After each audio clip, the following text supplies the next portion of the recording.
Well, welcome to Connect Groups Week 1. It is the beginning of your Connect Group, and that happens to be the name of the Connect Group as well. We're doing the beginning of Genesis. And so it's the first 10 chapters in Genesis that we'll be studying together over the next 10 weeks. So to start off, before we get too far into things, it's your first week. We want to give you a couple pieces of advice that'll help you through the next 10 weeks, getting the most out of it that you can. So Tom, what's your piece of advice for everybody? Well, I would say remember what it's like to be new. So if you're a veteran Connect Group attender, remember the new people. Remember what it was like to be new. And then if you're new, I first of all really appreciate you coming. Thank it's you. a difficult step sometimes to step into a circumstance that you're not quite sure what it's going to look like, what it's going to be like. But you've taken that step of faith, and we're encouraged by that. If you stick with it, you'll be part of the family in a very short period of time. Yeah. Right on. And my piece of advice is to actually find each other on Sunday morning and sit together. Take time on Sunday morning when you're here at church to find those people who are in your Connect Groups and build relationships outside of Connect Groups with them. You'll find that helps makes the time you're going to spend together over the next 10 weeks that much more comfortable, and you'll get that much more out of it because you'll have a relationship on more than just one night a week. So Tom, the first chapter in Genesis, the beginning of the beginning, God said, "Let there be light." So tell us, what's the one big thing for this week? The one big thing, and that's kind of going to be our little format for the opening video each week, is just give you one big thing to kind of think about.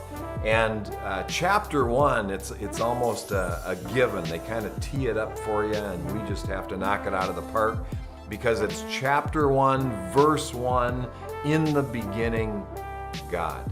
And when it comes to the creation account, there's lots of theories out there, and there's lots of variations on the theory. Old Earth, young Earth, 7 days, are they 24-hour days? All those kinds of things.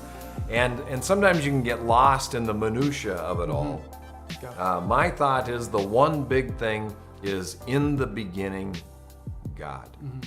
And it takes me to Psalm 24:1, which says, "The earth is the Lord's, and the fullness thereof, and all those that dwell therein." It really speaks of authorship and ownership. God owns the world and all those that dwell therein. And to me, that's the one big thing. Don't get lost in all the other stuff. Remember the one big thing, in the beginning, God. Yeah.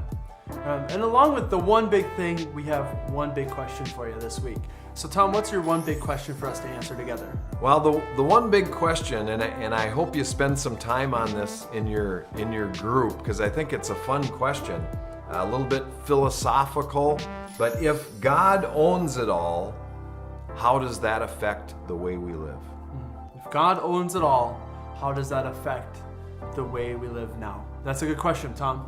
Yeah, so hopefully you'll spend a few moments now discussing that. Small group leaders and hosts, thank you so much for what you do. Again, thank you for attending a Connect Group. You're going to find that your ownership of the church and your relationships will be increased because you're coming to a Connect Group. Spend time getting to know one another, share food together. Also spend time praying with one another. If we get together and do this thing and have relationship, we might as well just have a football game on if we don't pray with one another.